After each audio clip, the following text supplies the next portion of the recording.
अस्सलाम वालेकुम। मैं मोहम्मद वकास और आज एक नए टॉपिक के साथ आपके सामने मौजूद हैं। आज का जो हमारा टॉपिक है वो है simple harmonic motion of simple pendulum.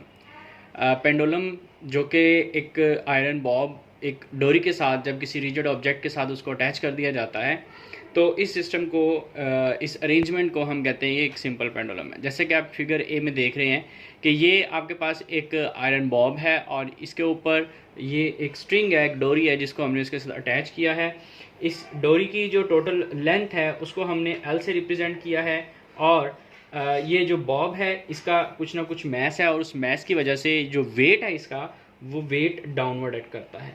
इसके मैस की वजह से जो वेट है W is equal to mg, gravity जो कि उसको नीचे की तरफ अट्रैक्ट करती है, तो जो इसका वेट है W is equal to mg वो डाउनवर्ड एक्ट करता है। अब चूँकि इसका वेट नीचे की तरफ अमल करता है तो उसके रिएक्शन में ऑपोजिट डायरेक्शन में ये जो स्ट्रिंग किसी एक रिजिड ऑब्जेक्ट के साथ जो कि अटैच है एक टेंशन प्रोड्यूस करती है।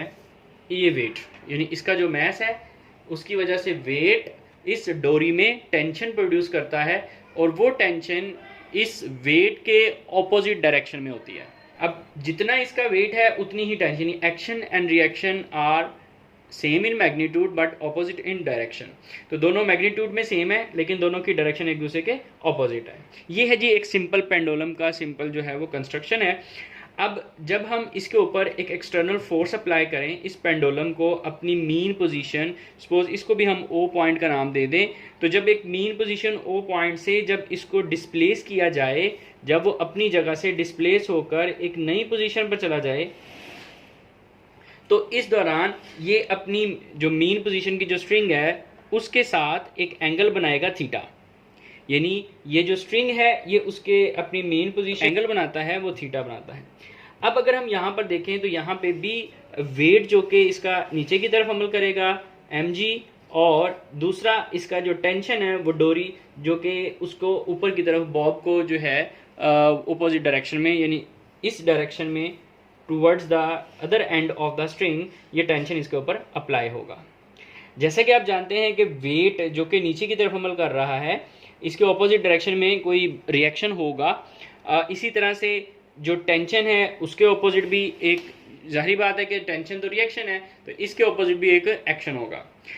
इसको समझने के लिए यानी इन जो भी मैंने दो पॉइंट्स का नाम लिया ये सबसे मोस्ट इंपॉर्टेंट पॉइंट्स हैं इस सिंपल पेंडुलम में। बाकी सारी इसकी वर्किंग सेम वैसी ही है जैसी हमने बॉल एंड बॉल सिस्टम में पढ़ा था या मैस अटैच टू स्प्रिंग की एग्जांपल के अंदर पढ़ा था। ये एग्जांपल भी वैसी सेम है, सिर्फ इन पॉइंट्स में थोड़ा सा फ़र्क है। अब वो समझने के लिए हम ये अज्यूम करते हैं जिस तरह से हमने 9th में पढ़ा था रेजोल्यूशन ऑफ फोर्सेस, जिसमें आपने एक फोर्स को उसकी जो कंपोनेंट्स हैं उसमें तहलील किया था, रिजॉल्व किया था।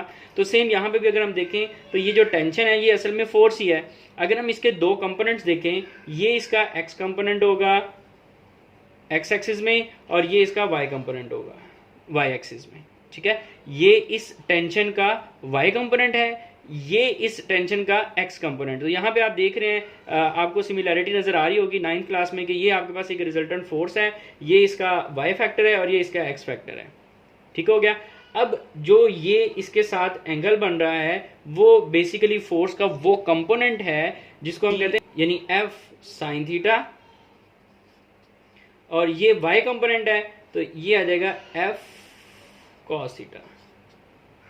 या दूसरे अल्फाज में हम कह सकते हैं कि ये जो इसके साथ एंगल बन रहा है ये है mg साइन थीटा, और जो या इस कंपोनेंट के साथ ये थीटा, ये वाला एंगल इसके साथ बन रहा है और ये वाला एंगल इसके साथ बन रहा है। तो ये साइन थीटा है mg साइन थीटा और ये है mg कॉस थीटा। ये वो दो कंपोनेंट्स के बारे में थोड़ा सा अंडरस्टैंडिंग थोड़ी सी आपको करनी होगी कि ये जो आपके पास एक ट्रायंगल शेप बन रही है इसके साथ ये जो एंगल बन रहा है तो कंपोनेंट इस टेंशन का जो ये कंपोनेंट है ये साइन थीटा है, और ये जो आपके पास वाई कंपोनेंट इस टेंशन का अगर हम देखें तो ये उसके साथ बन रहा है कॉस थीटा, यानी mg साइन थीटा और mg कॉस। तो ये आपके पास दो कंपोनेंट आ गए। अब जब ये फोर्स जो कि आपने इसके ऊपर रिलीज जो इसके ऊपर आपने अप्लाई की, जब आप इसको रिलीज करेंगे तो ये वापस अपनी मीन पोजीशन पर आने की कोशिश करेगा ये पेंडुलम, ये जो आयरन बॉब है, और इनर्शिया की वजह से ये अपनी मेन पोजीशन पर रुकने की बजाय ये extreme position, other extreme position की तरफ मूव करेगा ये ऑब्जेक्ट, और यहाँ तक पहुँचने के बाद फिर अगेन वापस रिस्टोर होने की कोशिश करते हुए, रिस्टोर होते हुए ये वापस अपनी मेन पोजीशन ओ की तरफ बढ़ेगा और इस तरह से अपनी जो मोशन है उसको कंटिन्यू रखेगा। तो ये जो मोशन है, जिस तरह पहले भी हमने देखा स्प्रिंग की वाली मोशन या फिर बॉल वाली मोशन, वो सारी सेम, ये बॉब की भी मोशन जो है वो सेम है। तो इसलिए हम कह सकते हैं कि जो पेंडुलम की मोशन है वो सिंपल हार्मोनिक मोशन है।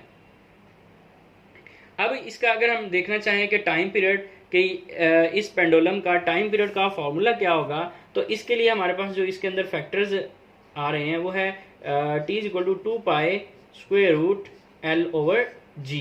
यानी इसमें जो जो फैक्टर्स इसके ऊपर इफेक्ट करते हैं वो मेजर दो फैक्टर्स हैं, number 1 length of the string and number 2 gravity of the earth और सम प्लैनेट। यानी यहाँ पर जो ग्रेविटी और पेंडुलम की लेंथ, यानी जो इसकी लंबाई है, उसको चेंज करके इसके टाइम पीरियड को चेंज किया जा सकता है।